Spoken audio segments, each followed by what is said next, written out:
I don't know whether anyone's scared to come to the Allianz anymore. What do you think, lads? Well, it's less scary. Yeah, last time France came, they put 50 on us 2 years ago. Is that what it was? My memory is so short. I think it's 53-10. So let's just hope I'll go back and watch the old cliche comes good with the French and that they don't travel well. Again, this comes down to the conversation having with my mates, right? France turn up, England turn up, and they both play as good as they can. France win the game by probably 20 points, 25 points. And I know there's so much more stuff that will unfold in the game. Discipline, do the French turn up, or are they smoking cigarettes after spanking Wales at the weekend? But it does feel like it's a very different French side. Yeah. Antoine Dupont effect as well. We're talking about the greatest players who've ever done it. No, James. I swore I'd never say it again. Clickbait. I swore I'd never say it again. Power. That is what France have. You look at Molfo, you look at Gregory Aldrit, you look at Malvaca, you look at Cyril Miolbai when he comes on, arse-egging out. Fuck. I mean, genuinely, it's frightening. So when you lay out the facts of this game at the weekend, and it's a must-win game for England because, as we said before, they've got Scotland the week after, and we know what's happened with Scotland in the last 4 games. This is desperate times for England because Allianz is no longer a stadium that is fit. And I didn't even remember that score, Andrew, that it was 52 points to 10. 53. 2 years 53, ago. 10, James. 50, anything over 50, a Ravo's arms and a hammering. An hammering. It is. And I go based on what I saw from France on Friday night. How good was that, by the way, in Paris against a poor, young, inexperienced Welsh team. And you're like, how are you beating that? Yeah. With who? Are you beating that and with who? Because if that's the same team that England have got that they put out against Ireland, they ain't winning that game. Because you have to score tries. You're going to have to score a load of tries. That it's as simple as that. And when you've got a team like France who can score tries any which way, you want to do it. If you want to go close, if you want to go out the back, if you want to go kicks over the top, if you want to go behind your back, if you want to pass it forward, if you want to get your camel fags out, whatever you want to do. If you want to pass it forward, you pass it forward. Fucking NFL rules. And it's chaos. So I'm really looking forward to seeing how England set themselves up for this game against France. Do they even go with a Finn Smith at 10? And I'm just throwing stuff out there because we can, because it's our podcast, because they play differently. So they go Finn Smith, they go a Jamie George at hooker. So they go a set piece focused. And then with that, you've got a Chandler at 6. You've got Tom Willis at 8. You've got a Curry or an Earl at 7. Because they need to do something different. Because if they keep doing the same thing, which is the Autumn Nation Series, the game against Ireland, they have that lull in the second half where they've been losing games and whatever's coming off the bench just isn't doing it for them. You get beat by France and you probably get well beaten as well. Yeah, I mean, from an England perspective, looking at France, right, there's obviously going to be no Ntamack after his red card. What's he doing? I think he got hit just before that by Thomas, and it was retribution. So it was rage. Yeah, it was rage and retribution. And fuck this, you have my shoulder. Boom. Fuck you. Fuck you. So there's a bit of retribution in it, but it was wrong. Imagine if Fazard had done that. The uproar on social media would have been off the charts. But there was uproar. Yeah, there was with him as well. There was enough. But it's Who interesting. Go So for big 10, selection thing for your mate Fabien Gaultier, Jim, is does he play Ramos at 10?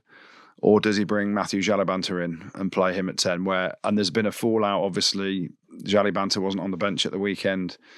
And so parachuting him in to everyone outside, you're thinking, well, it's got to be Matthew Jalibert because he's unbelievable and actually probably offers a bit more in attack than Ntamack at times. But I don't know. I reckon he goes Ramos, and then if you get Ramos playing out of position at 10, and you go and get some heat on him, and they're not as organised and free flowing as they can be. It doesn't feel as right having Ramos at 10, does it? But I'm sure he started against the All Blacks and was brilliant. Yeah, he was.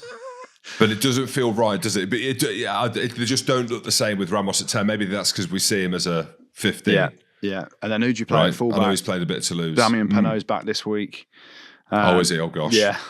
Hi, everyone. If you are loving the Rugby Pod and all the content we put out, make sure you subscribe right here. Thank you for your support. But then Theo Atisogbe, debutant who played on the wing. He's been playing fullback for Poe as well. So do you put Damien Penaud in on the wing and then move him back to fullback if you're moving Ramos to 10? And then you start talking about all these little changes, and then Dupont pulls his hammy after 2 minutes, and then Mofo gets sent off, and then Malvaca gets sent off, and England are winning by 20 points, lads. That's what we need. We need a bit of luck. We haven't had much luck, right? And so sometimes you are due a bit, and you're due a bit of crazy from another team. But like Jim says, on paper, if both teams rock up and play to the best of their ability, France are winning by 10 or 15. But if there's a bit of the rub of the green, the referee, Amisha Kelly, is good to us. There's a little red card here. There's a bit of indiscipline there. There's an intercept. All of a sudden it can change. But we need a lot of luck to compete with this French team, how they're set up. One thing's for sure, though, and I got a bit of heat on this about Wales as well, and I can only go based on what I'm seeing, having been a player before. You get a feel for a team with how they defend and their collisions. Italy the same, and we'll get onto that as well. They're going to give it everything, and of course they are. But when a team's dysfunctional, when you don't play for your coach, when you're not happy, you don't defend how England defended in that first half against Ireland. You don't put the physical shots in. The game's so much more than that now, right? I get that in terms of attacking strategy and like kicking under the high ball, the crumbs around that, and who can latch onto that. You starter plays, I get that. But I've seen enough from England. They're good, but they're just not good enough. Like, that's what it is. And unfortunately, the fans, I don't know what more you want. And it's going to be so interesting if and when France beat them at the weekend. Well, not when. How you Stick with the if, James. Okay, stick with the if at the minute. It's Monday. If, buts and maybes. But how you then roll into a third week at home at Allianz against a team that have got your number. And that is what we love about the Six Nations. This is what it is. And look, it works. The boob juggler, that's what Cockers used to do. Like, fuck yeah, come see, come saw, like that. The others are flapping up and down, Andrew. That one's out the side, one's in, tuck them in the bra. But that's what it does. It works on cycles. In 2021, I saw this stat last week. Wales won the Six Nations. What are you laughing 4 at? years ago. Because it shows you how it works. Yeah. That's what it is. Like, it's just a cycle for this team, for this England team. And at the minute, whether or not it's the Premiership not being as good as we think it is, if it's the lack of power, the fitness isn't there. The head coach. But and this is the thing about Steve. I don't know what you've got him for, Steve, right? No, he's not a great speaker. If not Steve, then who? Who are you bringing in? Michael Checker, right? How are they going to solve it? After Checker. But this is the thing, like with Steve. Steve coaches on data and everything. The way the team's set up, it's like data driven. There's no emotion in it, right? And sometimes you need, like, as much as people berated Cockers at times or other coaches, fuck the detail. Get some emotion and get Lawrence in there. We did that dinner with Lawrence. I think they've got that. Fucking get Lawrence. They've got the emotion. They haven't got it with Steve. And Maro as a leader, not from actions, yes, but not from in a changing room. Mate, you know what it's like in a changing room where you've got guys speaking that are really emotive, really get you the blood pumping, and the belief grows. Like, you've also known. Oh, if I'm in that team, Andrew, I'm dropping James Lowe. I'm going out on my sword, right? I'm dropping him to the deck. They're coming on with oxygen. He ain't breathing, right? And I'm going out on my sword. That's it. But do you know what I mean? That's what's happening. We need some emotion and we need some, belief and all that stuff. Not all this data-driven stuff. Look at half time. They all sat down being spoken to like school kids by Steve.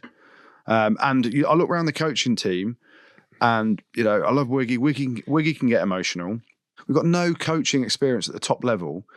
From the head coach, Steve's 2 years into a job, right? He's only coached a year and a half or a couple of years before that as head coach of Leicester.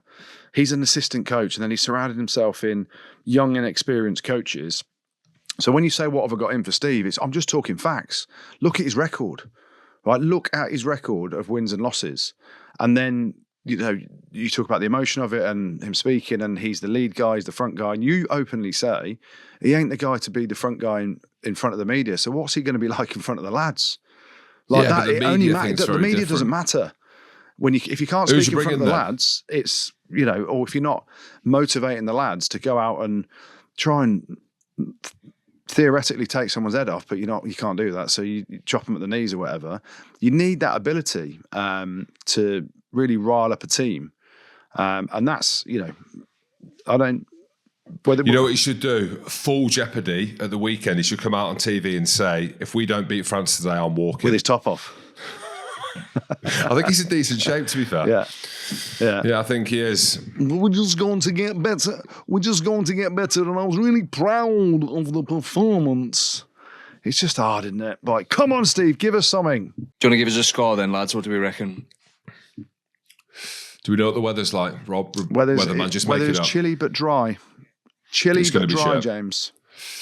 I'm going to say, again, it's going to be closer than people think. I think France on paper are 20 points better. Sorry, I'll re-say that. I think France on paper are 20 points better. Okay. I know that. The quality that they've got. I'm going to go France by 12. Oh, that's what I was going to go for, James, because it's not a Oh, hammering, will you? but it also gives England a sniff. Let me just try and work out where the 12s are here. 22-10. You got two choices. 22-10. You couldn't work out that it was 34, right?